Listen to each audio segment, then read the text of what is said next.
People at the back, can you hear me clearly? Okay, good. Have you ever held a question in mind for so long that it becomes part of how you think? Maybe even part of who you are as a person? Well, I've had a question in my mind for many, many years, and that is, how can you speed up learning? Now, this is an interesting question because if you speed up learning, you can spend less time at school. And if you learn really fast, you probably wouldn't have to go to school at all. Now, when I was young, school was sort of okay, but I found quite often that school got in the way of learning. So I had this question in mind, how do you learn faster? And this began when I was very, very young. When I was 11 years old, I wrote a letter to researchers in the Soviet Union asking about hypnopedia. This is sleep learning, where you get a tape recorder, you put it beside your bed, and it turns on in the middle of the night when you're sleeping, and you're supposed to be learning from this. Good idea. Unfortunately, it doesn't work. But hypnopedia did open the doors to research in other areas, and we've had incredible discoveries about learning that began with that first question. I went on from there to become passionate about psychology, and I have been involved in psychology in many different ways for the rest of my life up until this point. In 1981, I took myself to China, and I decided that I was going to be native level in Chinese inside 2 years. Now, you need to understand that in 1981, everybody thought Chinese was really, really difficult and that a Westerner could study for 10 years or more and never really get very good at it. And I also went in with a different idea, which was taking all of the conclusions from psychological research up to that point and applying them to the learning process. What was really cool was that in 6 months I was fluent in Mandarin Chinese, and it took a little bit longer to get up to native. But I looked around and I saw all of these people from different countries struggling terribly with Chinese. I saw Chinese people struggling terribly to learn English and other languages. And so my question got refined down to, how can you help a normal adult learn a new language quickly, easily, and effectively? Now, this is a really, really important question in today's world. We have massive challenges with environment. We have massive challenges with social dislocation, with wars, all sorts of things going on. And if we can't communicate, we're really going to have difficulty solving these problems. So we need to be able to speak each other's languages. This is really, really important. The question is, how do you do that? Well, it's actually really easy.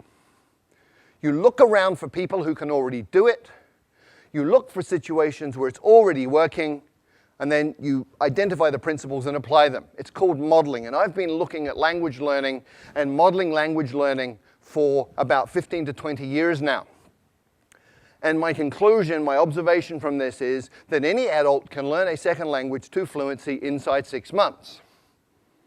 Now, when I say this, most people think I'm crazy. This is not possible. So let me remind everybody of the history of human progress. It's all about expanding our limits. In 1950, everybody believed that running 1 mile in 4 minutes was impossible. And then Roger Bannister did it in 1956, and from there it's got shorter and shorter. 100 years ago, everybody believed that heavy stuff doesn't fly, except it does, and we all know this. How does heavy stuff fly? We reorganize the material using principles that we have learned from observing nature, birds in this case. And today, we've gone even further. So you can fly a car. You can buy one of these for a couple of $100,000 US. We now have cars in the world that fly. And there's a different way to fly, which we learned from squirrels. So all you need to do is copy what a flying squirrel does, build a suit called a wingsuit, and off you go. You can fly like a squirrel. Now, most people, a lot of people, I wouldn't say everybody, but a lot of people think they can't draw. However, there are some key principles, 5 principles that you can apply to learning to draw, and you can actually learn to draw in 5 days. So if you draw like this, You learn these principles for 5 days and apply them, and after 5 days you can draw something like this. Now I know this is true because that was my first drawing, and after 5 days of applying these principles, that was what I was able to do. And I looked at this and I went, wow! So that's how I look like when I'm concentrating so intensely that my brain is exploding. So anybody can learn to draw in 5 days. And in the same way, with the same logic, anybody can learn a second language in 6 months. How? There are 5 principles and 7 actions. There may be a few more, but these are absolutely core. And before I get into those, I just want to talk about 2 myths. I want to dispel 2 myths. The first is that you need talent. Let me tell you about Zoe.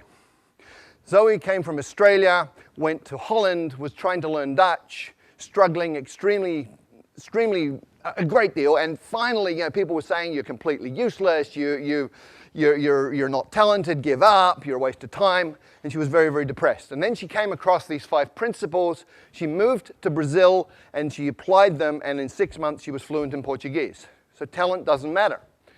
People also think that immersion in a new country is the way to learn a language, but look around Hong Kong, look at all the Westerners who've been here for 10 years who don't speak a word of Chinese. Look at all the Chinese living in America, Britain, Australia, Canada, who've been there 10, 20 years, and they don't speak any English. Immersion per se does not work. Why? Because a drowning man cannot learn to swim. When you don't speak a language, you're like a baby, and if you drop yourself into a context which is all adults talking about stuff over your head, you won't learn. So, what are the 5 principles that you need to pay attention to? First, there are 4 words. Attention, meaning, relevance, and memory. And these interconnect in very, very important ways, especially when you're talking about learning. Come with me on a journey through a forest. You go on a walk through a forest and you see something like this. Little marks on a tree. Maybe you pay attention, maybe you don't. You go another 50 meters and you see this. You should be paying attention. Another 50 meters, if you haven't been paying attention, you see this. And at this point, you're paying attention. And you've just learned that this is important, it's relevant, because it means this, and anything that is related, any information related to your survival is stuff that you're going to pay attention to, and therefore you're going to remember it. If it's related to your own personal goals, then you're going to pay attention to it. If it's relevant, you're going to remember it. So the first rule, first principle for learning a language is focus on language content that is relevant to you, which brings us to tools. We master tools by using tools, and we learn tools the fastest when they're relevant to us. So let me share a story. A keyboard is a tool. Typing Chinese a certain way, there are methods for this. That's a tool. I had a colleague many years ago who went to night school Tuesday night, Thursday night, 2 hours each time, practicing at home. She spent 9 months, and she did not learn to type Chinese. And one night we had a crisis.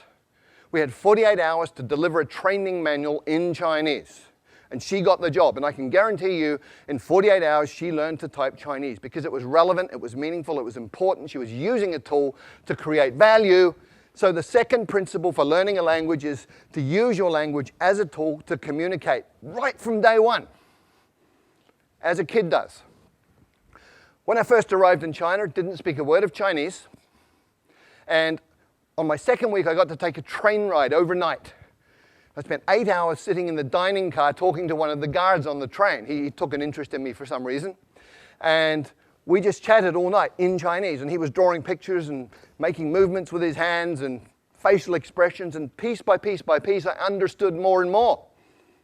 But what was really cool was 2 weeks later, when people were talking Chinese around me, I was understanding some of this, and I hadn't even made any effort to learn that.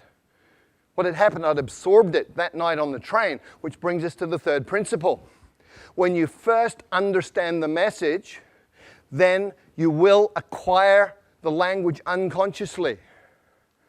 And this is really, really well documented now. It's something called comprehensible input. There's 20 or 30 years of research on this. Stephen Krashen, a leader in the field, has published all sorts of these different studies. And this is just from one of them. The purple bars show the scores on different tests for language. The green and the purple people were people who had learned by grammar and formal study. The green ones are the ones who learn by comprehensible input. So comprehension works. Comprehension is key. And language learning is not about accumulating lots of knowledge. In many, many ways, it's about physiological training. A woman I know from Taiwan did great in English at school. She got A grades all the way through, went through college, A grades, went to the US and found she couldn't understand what people were saying. And people started asking her, "Are you deaf?" And she was English deaf.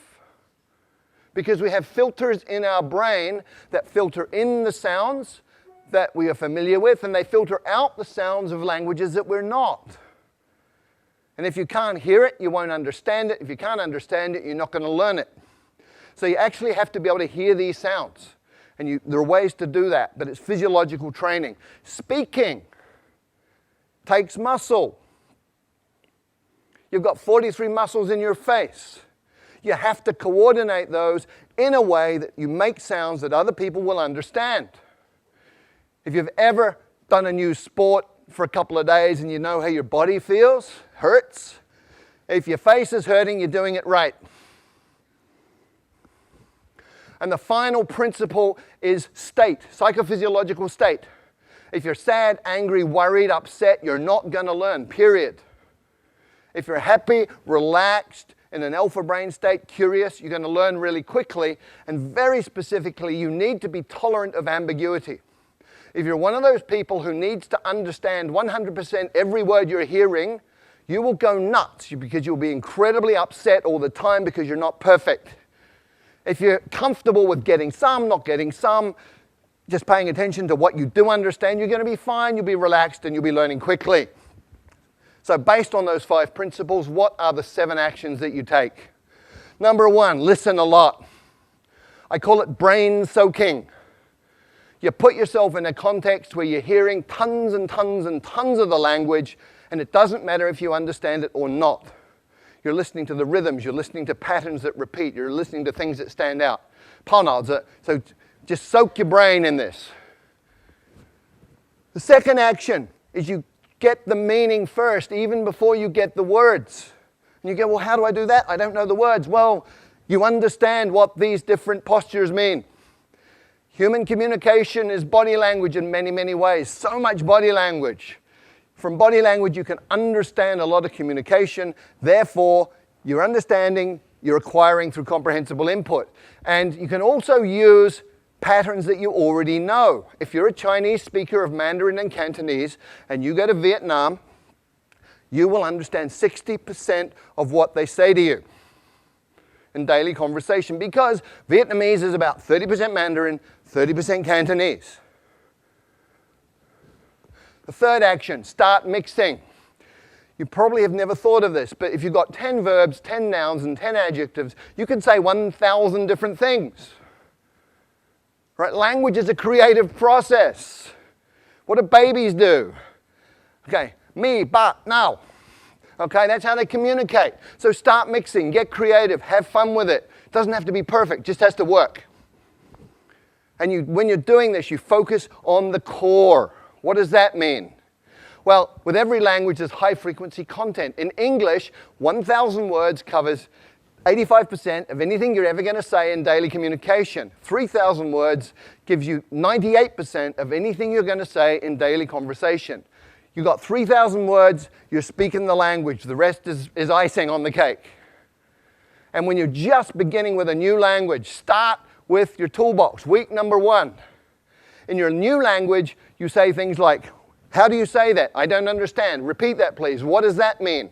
All in your target language. You're using it as a tool, making it useful to you. It's relevant to learn other things about the language. By week 2, you should be saying things like me, this, you, that, give, hot, simple pronouns, simple nouns, simple verbs, simple adjectives, communicating like a baby. And by the 3rd or 4th week, you're getting into what I call glue words.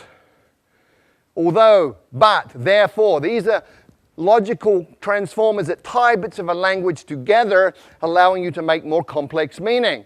At that point, you're talking. And when you're doing that, you should get yourself a language parent. If you look at how children and parents interact, you understand what this means. When a child is speaking, it'll be using simple words, simple combinations, sometimes quite strange, sometimes very strange pronunciation. Other people from outside the family don't understand it. But the parents do. And so the kid has a safe environment, gets confidence. The parents talk to the children with body language and with simple language they know the child understands. So you have a comprehensible input environment that's safe. We know it works, otherwise none of you would speak your mother tongue. So you get yourself a language parent who's somebody interested in you as a person who will communicate with you essentially as an equal, but pay attention to help you understand the message. There are 4 rules of a language parent. Spouses, by the way, are not very good at this, okay? But the 4 rules are, first of all, they will work hard to understand what you mean, even when you're way off beat. Secondly, they will never correct your mistakes. Thirdly, they will feed back their understanding of what you're saying so that you can respond appropriately and get that feedback. And then they will use words that you know. The 6th thing you have to do is copy the face. You've got to get the muscles working right so you can sound in a way that people will understand you. There's a couple of things you do. One is you need to hear how it feels and feel how it sounds, which means you have a feedback loop operating in your face. But ideally, if you can look at a native speaker and just observe how they use their face, let your unconscious mind absorb the rules, then you're going to be able to pick it up. And if you can't get a native speaker to look at, you can use stuff like this. Sing, song, king, sung, hung. And the final idea here, the final action you need to take is something that I call direct connect. What does this mean? Well, most people learning a second language sort of take the mother tongue words and the target words and go over them again and again in their mind to try and remember them. Really inefficient. What you need to do is realize that everything you know is an image inside your mind, it's feelings. If you talk about fire, you can smell the smoke, you can hear the crackling, you can see the flames. So what you do is you go into that imagery and all of that memory and you come out with another pathway. So I call it same box, different path. You come out that pathway and you build it over time. You become more and more skilled and just connecting the new sounds to those images that you already have and to that internal representation. And over time, you even become naturally good at that process that becomes unconscious. So there are 5 principles that you need to work with, 7 actions. If you do any of them, you're going to improve. And remember, these are things under your control as the learner. Do them all. You're going to be fluent in a second language in 6 months. Thank you.